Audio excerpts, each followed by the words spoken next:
Hey guys, welcome to the Family Framing Podcast. This week I wanted to talk about 3 reasons why ABA should be the best part of your child's day.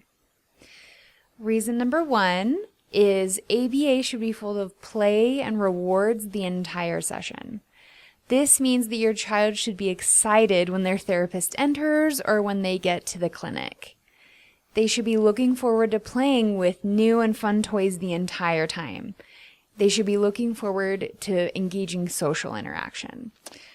One of the reasons why ABA is effective is because autism just means that a child needs to learn differently, not that they're unable to learn. ABA makes learning fun and rewarding so that your child or children feel the desire to advocate for themselves. The more fun it is, the more your child is going to progress. This can be something that, as a parent, you do at home. Maybe you make up a really interactive tickle game that encourages asking for more or signing for tickles. Maybe you make an effort to have a big dance party if your 7-year-old shares a toy. When the rewards are set up the right way, your child chooses to engage in those behaviors of their own free will.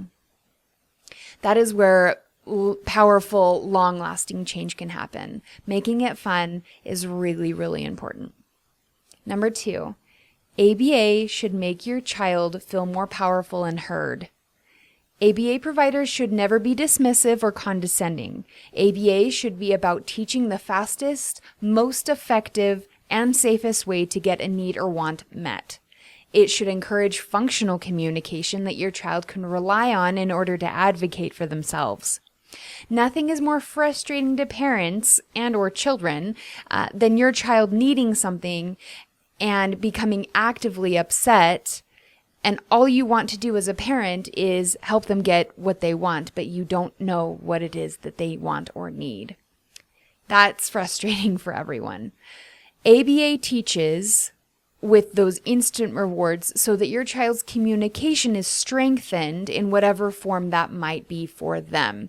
That means maybe they're working with some signing, maybe they're actually verbalizing or starting to verbalize, or maybe your child is working with an AAC device or a PEC system. Any of those functional communication systems are going to help them be able to advocate for their needs clearly and effectively.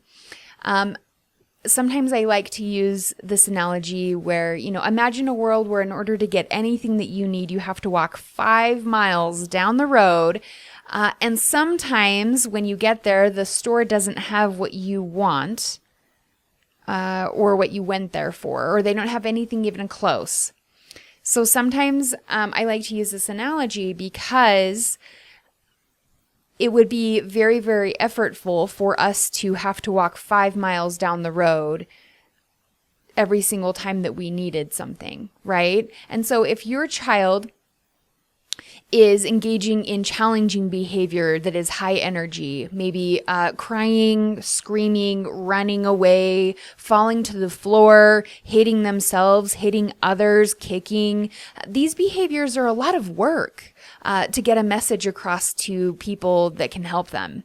If they had a way to say more or I want that toy or stop, they would probably do that easier thing rather than engaging in that high energy activity that is slow to yield the things that they want. So that means that there might be a deficit there. There might be a challenge there where they have no better way to communicate with you other than doing these challenging things. And or maybe they have a better way to communicate, but they have forgotten, or maybe that skill is weaker when they feel some escalation. So these are things that ABA can help with so that getting their needs met, getting their wants and needs is that much easier, that much more instantaneous. And that makes for a happier kid, that makes for a happier parents. So ABA should be teaching the easier communication so that they are getting faster results without needing to engage in the challenging behavior. And this is the number one factor in being able to see all of those challenging behaviors, especially the high energy behaviors that sometimes we want to avoid or sometimes can be really embarrassing in a store or something. If they have an alternative that is more appropriate and just makes getting things that they want or need easier, then they will choose to do that of their own choice, of their own free will, and a lot of those challenging behaviors will go away on their own. This can make your child feel very powerful and interactive with their environment. Finally, their environment is working with them, not against them.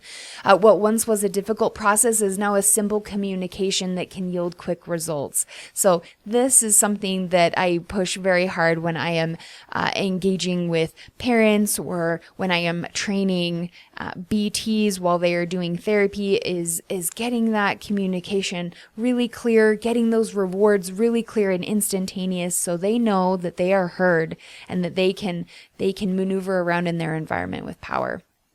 That's something that's really special. The third thing that ABA should help with is it should help your child feel accepted and loved for what they are doing, who they are, how they are interacting with the world.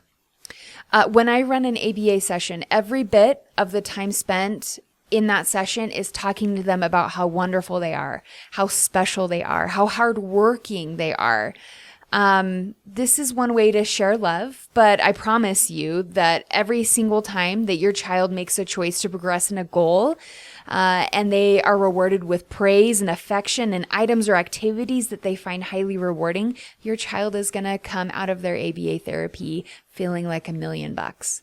And that's what you want. You want them to feel awesome because they are awesome. And all progress that they are making to help be able to advocate for themselves and making their lives better and become a more powerful human being is progress that you want to support as a parent. And an ABA can help facilitate some of that when it's done right. If anything that I said in this podcast is something that you would like to get into your home as a parent and you would like to see some of these effects and you feel like maybe there's different things that you could be doing that could strengthen your child's ability to advocate for themselves and help them be able to reduce some of these challenging behaviors naturally, I have open slots available for coaching right now.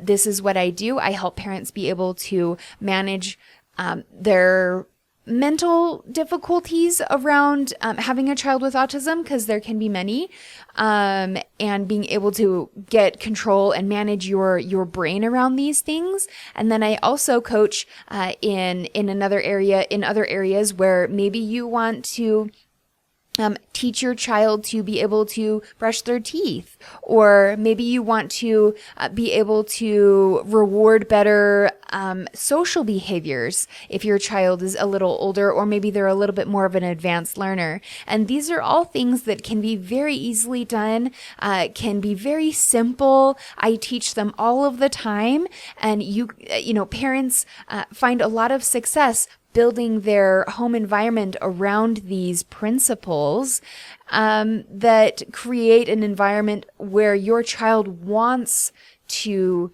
be interactive with their environment. They want to engage with you appropriately any way that they can, so they can get those rewards and whenever they feel the need or desire to do so. And there's no guessing, there's no frustration on your end, and there's a heck of a lot less frustration on their end, because they feel like you hear them. They feel like they have a way to get the things that they want, and they feel like they have someone that they can go to.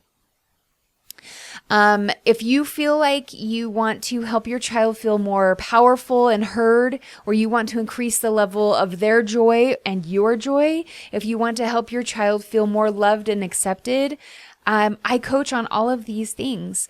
You can visit my website and schedule a free consult with me where I can go through an active assessment with you where we can discuss the needs that your child has at this time that are causing some of these challenging behaviors, and be able to help you make an active plan to help get those needs met more effectively for you and your child. Okay, guys, that's all for this podcast. I'll talk to you guys next week.